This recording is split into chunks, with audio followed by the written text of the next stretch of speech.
Ok. Bonjour et bienvenue dans l'Almanach des Fées Célestes. Bonjour Christophe. Bonjour. Bonjour tout le monde.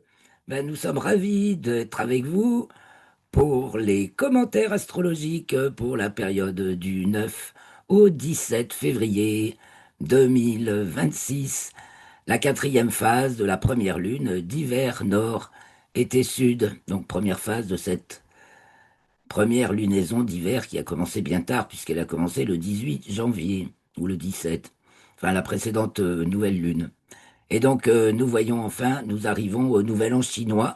Cette nouvelle lune est celle du nouvel an chinois, c'est toujours à la nouvelle lune, quand le soleil est dans le signe du Verseau, normalement. Et puis cette nouvelle lune est aussi une éclipse annulaire de soleil qui est visible en Antarctique. La prochaine éclipse de soleil sera le 12 août et sera visible dans le nord de l'Espagne. Alors on en parle déjà un petit peu dans le bulletin astronomique que j'ai enregistré il y a 2 jours parce que voilà, aujourd'hui on a un horaire un petit peu spécial. On a décalé l'enregistrement parce que problème technique avant-hier, j'étais, j'avais l'ordi surchargé en fait, c'est simplement ça, il pouvait plus respirer. Et voilà, on est en train de débarrasser les les vieux fonds de poussière aussi, chez moi c'est pareil. Alors je pense que c'est le Saturne-Neptune qui travaille. Là, on finit de nettoyer. On nettoie, on nettoie. Il y a toujours un fond de trucs à nettoyer. C'est lié à l'énorme affaire Epstein qui commence à sortir. C'est que la phase 2 sans doute. Il y aura au moins une phase 3. Et voilà, donc ici, nous sommes dans les commentaires astrologiques, donc je l'ai peut-être dit, de l'almanach des Fées Célestes. Moi, c'est Claire Henrion, je suis montreuse d'étoiles et chroniqueuse astronomie et aussi astrologue. Donc dans cette deuxième vidéo de la session, nous faisons donc les commentaires astrologiques pour la période donc de phase lunaire en phase lunaire. Ainsi, vous pouvez vous préparer à voir ce que vous allez voir et savoir ce que vous ne voyez pas. Et ici, on approfondit justement en regardant les thèmes astrologiques avec la méthode du Soriastre, qui est celle issue de la découverte que j'ai faite avec mon collègue Gilles Roy en 1993 et qui fait comprendre qu'on vit sur plusieurs dimensions à la fois. Voilà, c'est peut-être une façon simple de la dire. C'est les quatre référentiels que Jean-Pierre Nicolas avait. euh, c'est lui qui les a apportés, cette compréhension déjà, la compréhension des quatre référentiels, donc le référentiel sujet en moi-même, le référentiel objet, qui est celui commun à tous les sujets de la même espèce, qui se reconnaissent comme semblables, le référentiel relation, celui où on vit, hein, parce que celui de l'objet, c'est celui de la représentation, de l'image. Justement, il y a peut-être beaucoup à dire là-dessus, parce qu'on va voir, il y a le monde de l'image et il y a le monde de la scène où on vit dans l'actuel, le duo-duel de l'existence au présent. Donc c'est le thème astrologique classique, et ça c'est la sphère de la relation, et puis aussi il y a la sphère où on voit les choses du point de vue du soleil, en fait, et parce que c'est en réalité comme ça tourne, ça c'est la structure de l'intégration.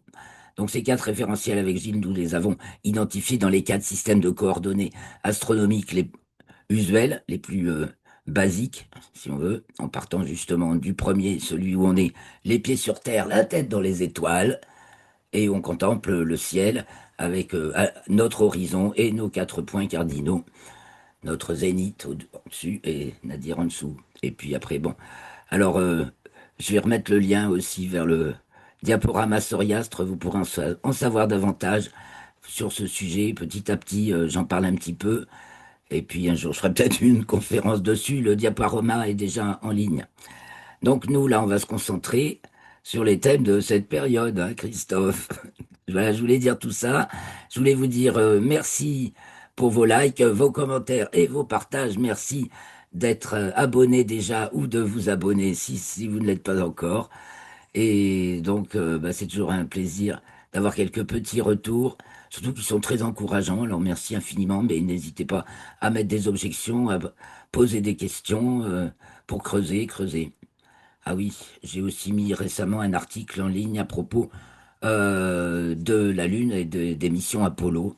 Donc, je voudrais que je pense aussi à mettre le lien en bas.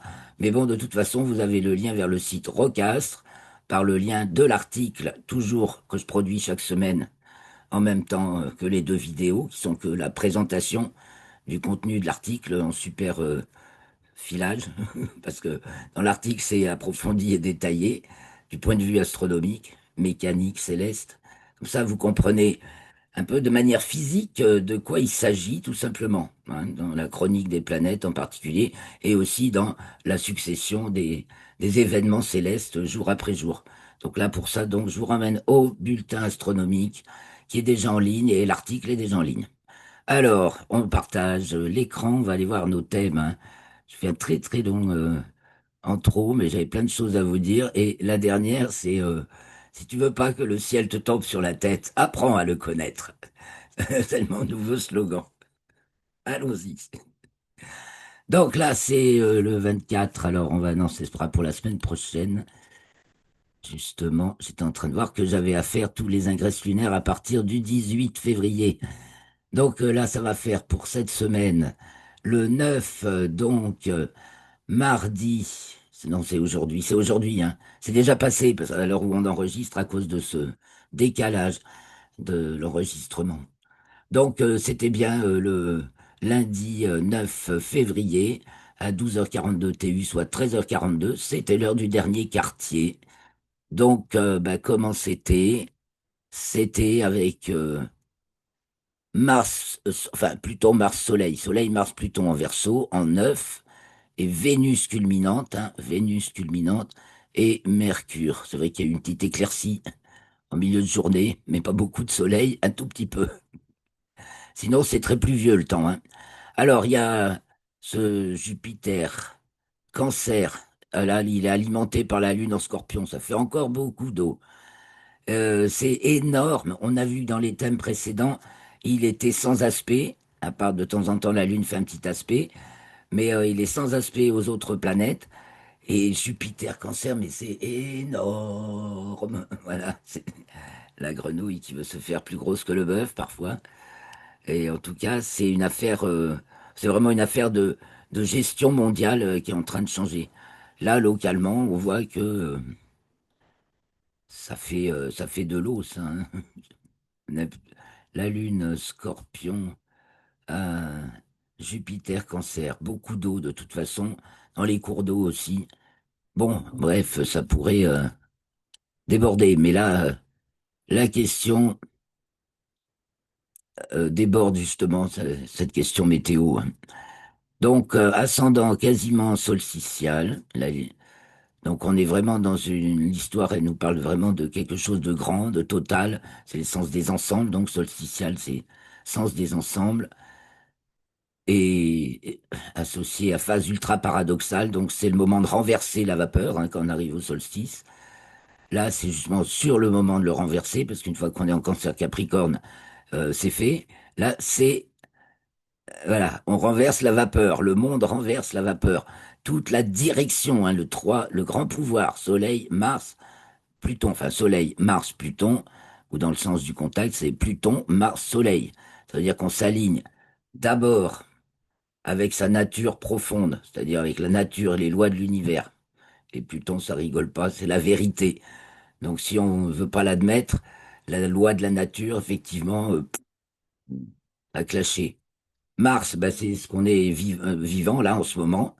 On s'aligne, son être actuel, vivant et participant au monde, et sa ligne de conduite, Soleil, sa direction, sa bannière. Voilà, donc une ascension vers la lumière. Et alors avec Vénus qui est encore en Verseau et tout près de Mercure qui est en Poisson, c'est délicieusement poétique, Mercure Poisson, mais ça balance, il balance en fait, hein, avec des jeux de mots, mais qui balance parce qu'il est en Bélier, en héliocentrique, hein, et carré à Jupiter, donc il y a des grosses attaques verbales pour dégommer le totalitarisme, si on veut, hein, ou tout ce qui veut tout voir de manière globale et donc uniforme. C'est le défaut du Cancer. Il met tout dans le même sac. là où la Vierge va faire des tas de distinctions. Alors, et puis Saturne et Neptune, donc qui s'approchent de leur conjonction, hein, qui sont très serrées, qui ont déjà été conjointes en héliocentrique, je le rappelle, le 11 décembre. Elles étaient déjà en bélier dans le premier degré, et elles sont maintenant, non, elles étaient conjointes dans le deuxième degré du signe du bélier, et elles vont être conjointes dans le premier du bélier le 20 février en géocentrique. Vous voyez là, Saturne n'est même pas encore entrée en bélier, hein. Elle est encore en poisson le 9. Donc on avance. On va regarder un peu les ingresses lunaires. On va peut-être aller voir la nouvelle lune d'abord. Voilà, parce que c'est un terme charnière, important, puisque il y a une éclipse. Bon, alors effectivement, il y a une éclipse totale annulaire de soleil. Annulaire, ça veut dire que euh, la lune est relativement loin de la Terre, ce qui fait que son diamètre apparent est un peu plus petit que la moyenne et que donc il ne masque pas entièrement celui du Soleil, mais ça fait donc un anneau de Soleil pour ceux qui peuvent voir l'éclipse depuis la zone de centralité. Donc, il y aura des photos. J'ai mis par contre une très très belle photo sur l'article. Là, c'est une occultation artificielle. En fait, c'est un alignement. Le photographe s'est placé pour avoir dans l'alignement la coupole de son observatoire et la lune, la pleine lune qui se couche derrière et ou qui se lève, je ne sais plus. Et ça fait un anneau de lune lumineux. C'est magnifique. Donc, c'est dans l'article ça. Donc, cette nouvelle lune du 17 février, qui est le nouvel an chinois, qui ouvre l'année du cheval de feu. Donc, la précédente année du cheval de feu, c'était en 1966. Donc, parce que c'est tous les 60 ans qu'on retrouve dans le calendrier chinois le même animal avec le même élément, si vous voulez. Puisqu'il y a les 10 racines, les 10 troncs célestes. Donc là, il y a deux bois, il y a eau, bois, je sais plus dans quel ordre c'est pas bien clair. Mais là, on entre dans le feu alors qu'on était dans l'eau. On a eu eau yang et eau yin. Là, c'était l'année du serpent d'eau yin. Et maintenant, on entre dans l'année du cheval de feu yang. Et l'année prochaine, on sera dans l'année du mouton ou de la chèvre de feu yin, etc. Ça tourne comme ça. Donc, c'est un cadran qui revient tous les 60 ans, même si on retrouve une année, par exemple, du cheval tous les 12 ans. Et ceci dit, ça vient initialement non pas d'un calendrier annuel, mais du compte des heures de la journée, qui a été étendu au calendrier. Voilà, donc c'est toujours une logique plus intuitive qu'observatrice, hein. Nous, c'est vrai que nous, notre astrologie est collée à l'astronomie d'une autre manière. Enfin, de manière occidentale, quoi, voilà. Exemple. C'est encore un exemple. Parce que les Chinois intègrent les cycles. Voilà. Mais c'est un peu à ça que je reviens, parce que je dis toujours, le zodiaque, c'est la grande horloge de la Terre autour du Soleil. On a on peut le voir sous la forme des heures, hein, nos 24 heures, voilà, en tranche de 2 heures d'ascension droite chacune. Ça fait 12 parts de 30. 30 degrés d'espace ou 2 heures de temps, c'est la même chose.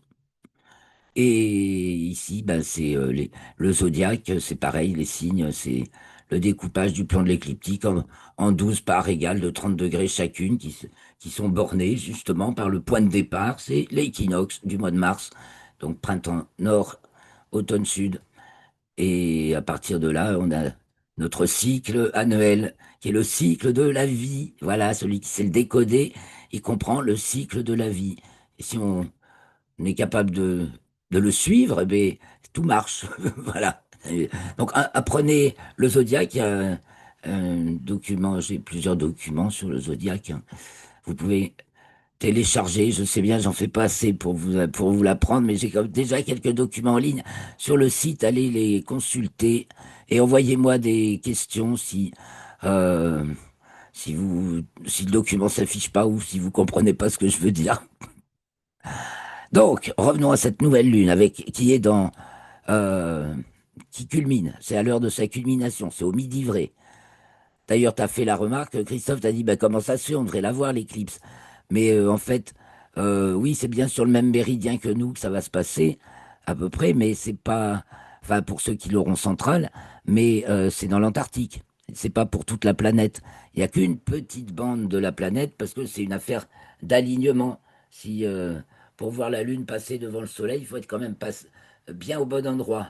Si on est trop à droite, trop à gauche, trop en haut, trop en bas, on l'aura pas. Ça, on peut faire cette expérience avec l'alignement de deux objets depuis n'importe où. Et ça le fera pareil. Si tu vas c'était là le lever du soleil dans la porte depuis la porte Maillot dans l'Arc de Triomphe, par exemple. Si tu te mets trop loin à droite ou trop loin à gauche, bah tu vas louper le spectacle. Il faut être bien dans l'alignement. C'est le principe des éclipses de soleil, leur zone de visibilité. Et alors elles se succèdent. Enfin, il y a des cycles d'éclipses qu'on appelle les Saros qui sont les éclipses qui se reproduisent au même degré du zodiaque, en fait. Et donc, c'est des grandes séries. Et qu'est-ce que je voulais dire justement par rapport aux Saros? Ah oui, ils remontent. Alors, quand par exemple, c'est des éclipses, du coup, par exemple, de cette série-là, toujours au nœud ascendant. Et donc, dans la série d'éclipses, ça remonte du sud vers le nord, les éclipses, successivement. Et dans les autres, ça peut, voilà, tu as des séries d'éclipses, soit qui remontent du sud vers le nord, soit qui descendent du nord vers dans le sud, dans les différents saros. Bon, il y a des liens pour comprendre tout ça. Je ne m'étends pas, reviens sur nos commentaires astrologiques. Donc, cette nouvelle lune, qu'est-ce qu'elle va augurer du nouveau? Hein? Bah ouais, du nouveau avec un break sur Uranus, carré Uranus. Nouvelle lune, elle fait un carré à Uranus et elle est culminante. Uranus qui se trouve pratiquement à l'est. Ah, il est levé, ouais.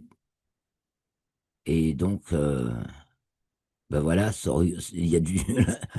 Là, il y a un break, quoi. Hein. Alors, est-ce qu'on voit arriver la figure providentielle unificatrice? Est-ce qu'on voit aussi s'effondrer, griller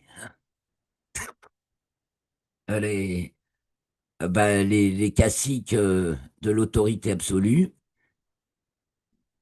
qui sont... ça pétille déjà, hein. Uranus, là, il est en taureau, mais en héliocentrique, Uranus est déjà en gémeaux maintenant. Hein. En plus, il vient d'être conjoint à Uranus, Mercure. Bah, il y a ça pétille, ça pétille. Euh, de différentes manières, mais il y a des bulles, c'est le cas de le dire, dans l'eau. Alors, il y a des trucs qui, ça fait un peu ben, pétillant, ouais. Ou alors ça picote. En tout cas, ça va changer là. Hein. C'est une rupture.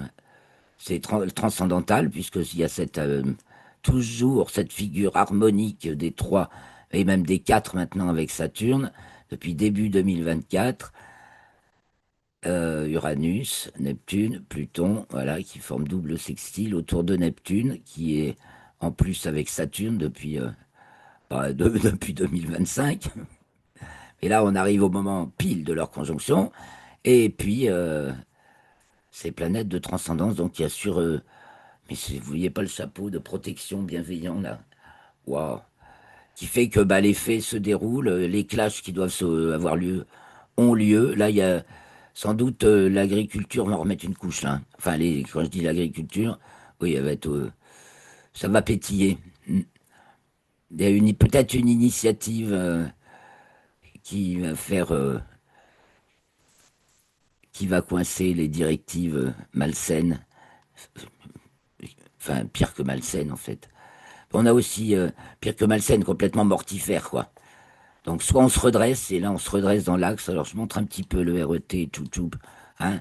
Soleil, Mars, Pluton, les trois centres des trois niveaux, si vous voulez, d'expression de la vie. En fait, le niveau de l'existence, celui dans lequel on est là, ici, maintenant, présent. À chaque instant, ça change. Le niveau de la représentation, celui auquel on s'identifie comme semblable, et le niveau de la transcendance, donc c'est l'image simplement, et donc c'est en 2D, hein, et tandis que le niveau de l'existence, ben, on est déjà On est déjà dans le duo-duel et en fait, c'est déjà quaternaire pour nous ici-bas. Et le niveau de la transcendance qui est tout ce qui ne se voit pas, ne se manifeste pas forcément, enfin avec Uranus et Neptune, les relais de la transcendance extensive, il y a les manifestations typiques de la transcendance, mais sinon la transcendance demeure, le mystère demeure, c'est la connaissance, voilà. Donc on se penche vers la connaissance, on étudie Mercure, on explore, on expérimente Saturne, et puis soit on a des intuitions ou même des flashs avec Uranus, voilà, des sensations avec Neptune ou des pressentiments et puis des flashs avec Uranus qui nous font piger des trucs de la transcendance. Donc on avance comme ça, un petit peu quand même, la véritable loi en fait. Et donc en fait, ce qui compte, c'est de s'aligner. Quand on parle d'aligner les chakras, ben voilà, ils sont là, les chakras. En fait, j'ai réfléchi, trois niveaux. Donc chakra racine, chakra sacré, chakra et le plexus solaire. Et puis après, on reprend trois étages et encore trois étages. Euh, que le premier du troisième étage, c'est le chakra couronne et les deux autres sont subtils, comme sont plus dans notre corps physique. Voilà. Bon, je reviens sur les thèmes. Alors, on va revenir maintenant un petit peu comment ça va se passer. Oui, donc il risque d'y avoir, point de vue de l'agriculture, un projet irréaliste, hein, futuriste qui tient pas. Enfin, on voit sa source, ce que veut imposer l'Union européenne sur l'agriculture, par exemple. C'est un exemple, parce qu'il faut bien se comprendre qu'on peut le voir à différentes échelles. Et toujours intéressant d'ailleurs de se dire, et dans ma vie à moi, c'est quoi ça? Hein, qui est le dictateur qui veut imposer des plans apparemment futuristes, mais pas réalistes. Et puis de l'autre côté, si on lit la pièce à l'envers, parce qu'en fait, chaque fois dans un aspect, vous pouvez lire la pièce à l'envers. Et là, on a la, la naissance, enfin vraiment un nouvel embryon en tout cas, parce que le Verseau c'est embryonnaire, mais enfin, il est déjà bien formé, l'embryon, on est à la fin du Verseau, qui apporte quelque chose de régénérant complètement dans l'agriculture, justement, la manière de, dans quel état d'esprit, dans quelle direction on va s'occuper de la terre, hein, nourricière, le taureau. Et alors, on a Vénus au nœud ascendant de l'orbite lunaire, ce qui n'est pas rien, ce qui en 10. Donc, l'ascension d'une personne, quelqu'un qui incarne bien pour justement gouverner, hein, et semble-t-il assez populaire, qui a justement à la fois le verbe ferme et poétique, hein, puisque c'est Mercure Bélier et Poisson. Et puis là, Saturne et Neptune au début du Bélier, ça y est, c'est le 17, donc Saturne est entré en Bélier, et le 20, elles vont être pile conjointes. Bon, dans ce référentiel, disons qu'on est tellement en plein dedans, euh, c'est toujours en fonction de l'exactitude, la précision des types de coordonnées. Je reviens maintenant, on va se faire un peu la semaine. Attendez, quand même.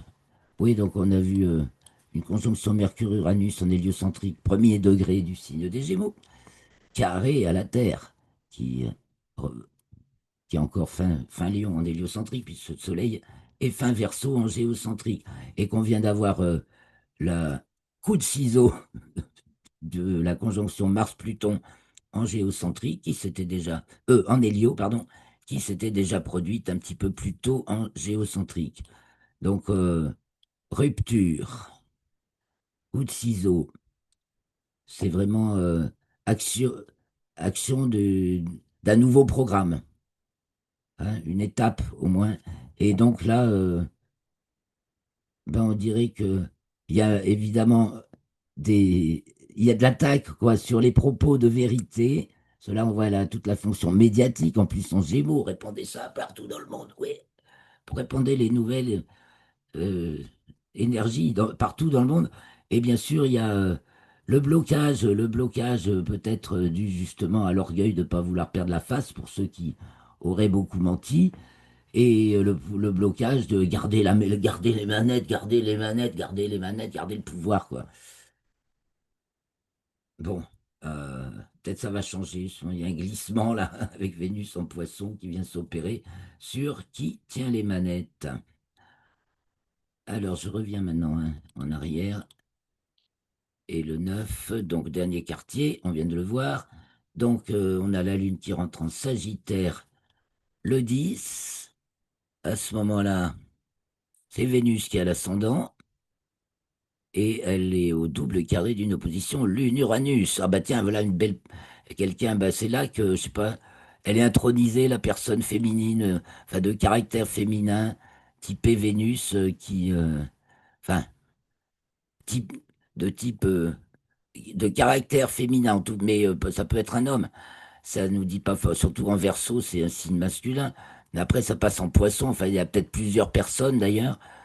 Il y a peut-être même tout plein de gens inspirés, tous ceux qui œuvrent à diffuser euh, d'autres informations, justement, qui sont, puisque c'est Mercure en Poisson, on voit c'est une multitude, et ça passe par tous les trous. C'est tout ce qu'on peut appeler les médias alternatifs. Et là, on arrive, bon, bah, Saturne et Neptune sont collés en un. On est en train c'est le nettoyage du marais. Alors, ça fait toute une enfilade de planètes, enfin une succession de planètes. Alors déjà, beaucoup de revues d'astronomie comme d'astrologie vous disent, ouais, il y a un alignement de planètes. Non mais, oui, il y a un alignement. Bah, quand les planètes sont conjointes, c'est un alignement. Après, il faut pas confondre ça avec une succession des planètes le long de l'écliptique. De temps en temps, elles sont un peu resserrées et donc on peut avoir du coup l'occasion de les voir presque à la queue leu sur l'écliptique, soit le matin, soit le soir. Et voilà. Mais faut toujours faire attention aux gros effets d'annonce, même si c'est pas archi faux, mais ça trompe. Alors, qu'est-ce qu'on voit dans ce thème Mars, Verseau, carré, Saturne, Neptune? T'as rien à dire, Christophe, de tout ça et les sujets que j'aurais pas Alors, abordés? il y a un truc, c'est qu'à Paris, l'ascendant n'est pas le même. Dans ce thème-là, précisément. Ah bah yes, of course. Donc là, nous, on l'a ici. Donc, excuse. À Paris, l'ascendant est à, est à moi, je l'ai. 26 verso, Ah bah, 27 oh verso. bah, les deux sont en verso, moi aussi, c'est 28. C'est c'est 28, moi, 28,53. C'est toujours en verso, c'est fin verso. Et donc, Ouais, ouais.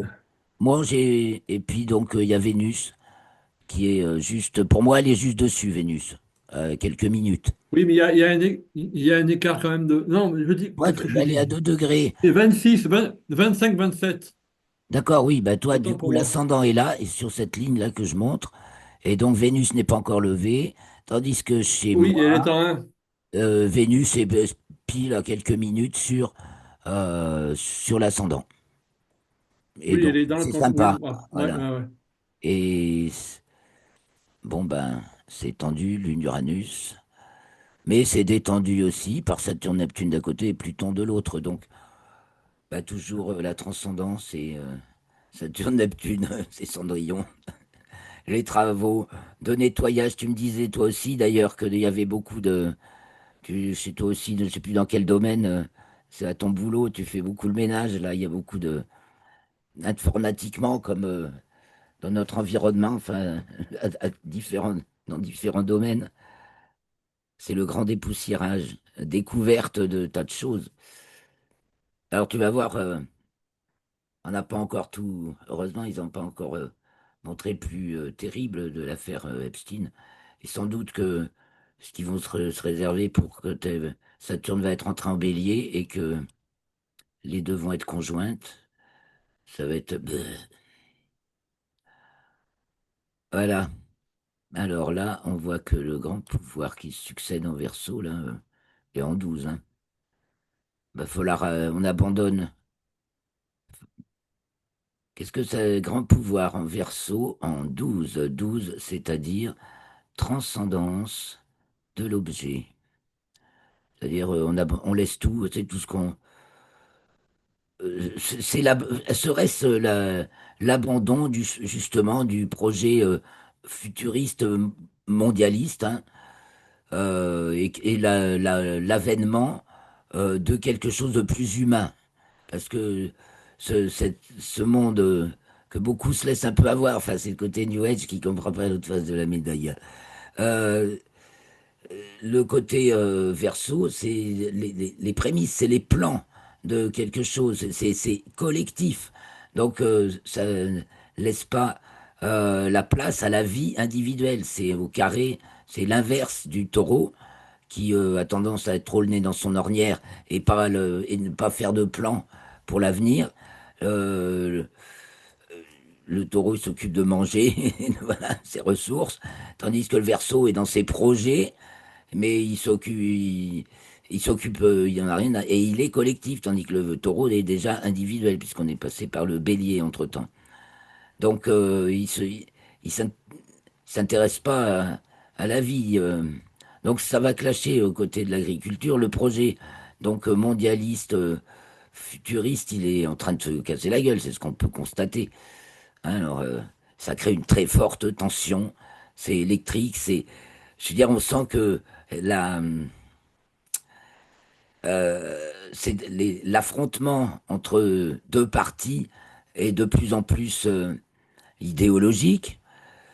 Et en fait, il y a deux mondes, justement. Alors, regardons nos quatre sphères, on peut les regarder ici.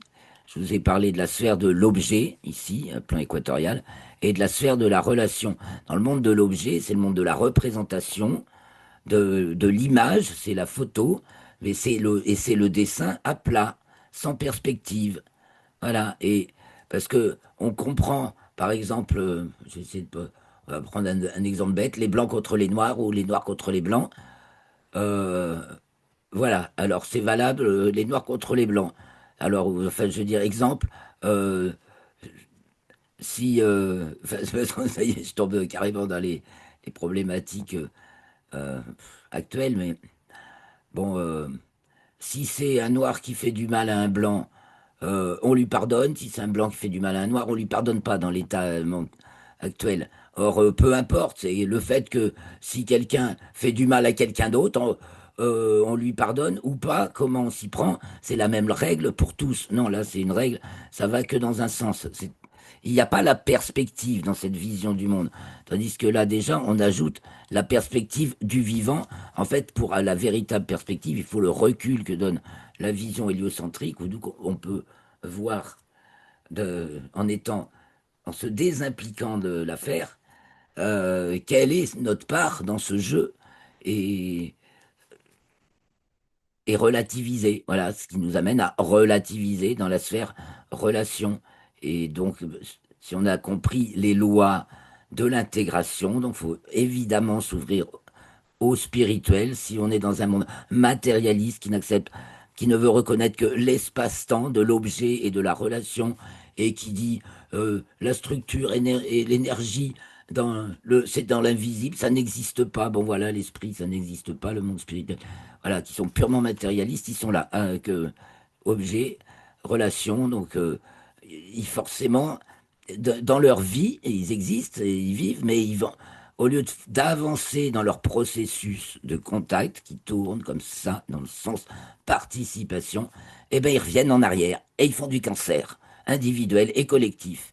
Parce que quand on va en arrière dans le processus de contact d'un individu avec son environnement, eh bien, c'est ça le processus cancéreux. Du coup, les cellules eh ben, vont se reproduire, s'auto-reproduire, au lieu d'évoluer, de se transformer, d'être digérées, et voilà, et de repartir dans un nouveau cycle. Ce cycle qu'on lit aussi sur le thème relation dans les quatre phases du processus de contact. Alors j'avance parce qu'on jette un coup d'œil sur les autres thèmes.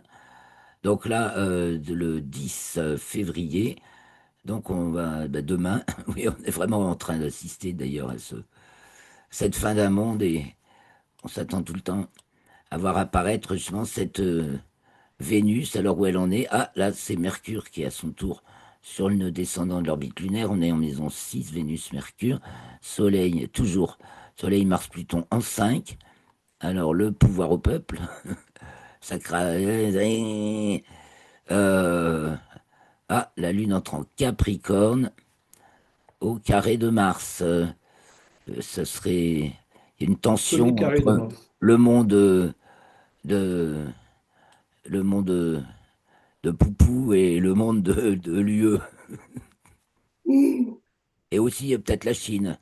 À voir. Alors, le monde du Capricorne, Sagittaire Capricorne, le fond du ciel. Donc c'est le Sagittaire donc international, Lune Capricorne typée, je vous ai dit souvent déjà, c'est le signe de la Russie. Le Capricorne Verseau, c'est plus la Chine et l'Australie. Enfin bon, dans un sens ou dans l'autre. Et, et Mercure Poisson aussi, tous les pays de l'Extrême-Orient, etc. Donc là, on est chez nous, là, en 5, expression du sujet, Vierge, oh mon Sainte Vierge, on est sous sa protection, j'espère, oui. Uranus là-haut et certainement les agriculteurs qui se lèvent, hein, je sais pas ce que t'en penses, Christophe. Et puis Mercure qui libère la parole de Jupiter en 10. Enfin, qui je dis qui libère la parole, oui, parce qu'au nœud ascendant de l'orbite lunaire, on voit Ben, ça va être, ouais, sur les c'est bateaux, Jupiter. tout ce gros pataquès du fond du marais, Neptune, Saturne, dernier jour de Saturne en poisson. Alors, il nous reste juste 2 petites minutes. La Lune entre en Verseau le 15 février, donc elle entre en Verseau, c'est-à-dire elle va être conjointe à Pluton. Donc la réinitialisation, ben oui, on y est bien. À l'ascendant, il y a une espèce de réinitialisation. Uranus Taureau au fond du ciel.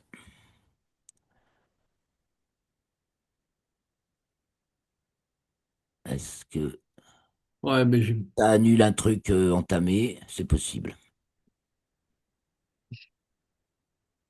Vas-y, si tu as quelque chose à dire, bah oui, voilà, on arrive sur la nouvelle lune. Là, c'est sûr que bah, une page de plus se tourne, bien évidemment. Et on va entrer dans cette année du cheval de feu. Donc c'est pour ça, avec Saturne-Neptune, là, on finit le ouais, ouais, lavage et ouais. saurage et relavage. Et c'est pas fini, hein, parce que je pense que c'est l'hydre, hein, c'est le combat. Saturne-Neptune, c'est aussi l'hydre. Et même, donc c'est vraiment une révolution intérieure, parce que c'est en chacun de nous, justement, qu'il faut se réaligner, faire et sortir. Tu vois, ça parle de la culpabilité individuellement, Saturne et Neptune, et de la rédemption. Hein, Saturne et la culpabilité, Neptune la rédemption. C'est se pardonner à soi-même, et puis aussi bah, révéler tout ce qui a toujours été caché. Ça, en arrivant en Bélier, là, ça y est, il n'y a pas photo. Va falloir qu'on le veuille ou non, hein, tout ce que t'as réussi, tout ce qui a réussi à rester sous le tapis, et on voit tout le travail des médias conventionnels à essayer de garder encore tout ça sous le tapis et voir et à transformer les nouvelles, mais ça va arriver, ça leur arrive dessus. Donc on se retrouve la semaine prochaine, lundi, aux horaires habituels, 16h-17h pour l'enregistrement. Merci Christophe. Passez tous une très bonne semaine. À très bientôt. Merci. C'est pour À ces bientôt. événements rebondissants et que ça pétille. Ah oui, Ouais, voilà. Autant arrêter le partage pour vous saluer avec le sourire. Ciao, ciao. ouais. Non, mais moi, j'ai la journée là